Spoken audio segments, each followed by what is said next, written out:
Syederulun kasus pimpinan dayah atau pesantren melecehkan santriwatinya kembali terjadi di Aceh.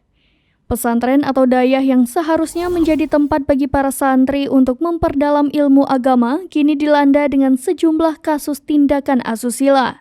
Setelah Aceh dihebohkan dengan kasus seruda paksa oleh pimpinan dayah di Aceh Tenggara, kini kembali terjadi di Pidijaya. Seorang pimpinan dayah berinisial M alias Tengku M berusia 32 tahun tega melakukan pelecehan terhadap santriwatinya yang masih berusia 14 tahun. Pelaku nekat melecehkan di dalam kamarnya dalam lingkungan dayah tersebut setelah ia selesai memberi ceramah atau pengajian malam. Bahkan perbuatan bejat pelaku tersebut diintip oleh teman korban dan kemudian disampaikan kepada orang tua korban. Tak terima dengan aksi bejat pelaku, orang tua korban melaporkan oknum pimpinan dayah bejat tersebut ke kantor polisi.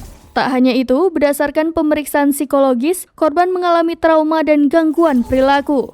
Kini pelaku telah mendekam di penjara setelah putusan Mahkamah Syariah Merdu nomor 1/JN 2023/MS/MRD yang dibacakan pada Kamis 2 Maret 2023.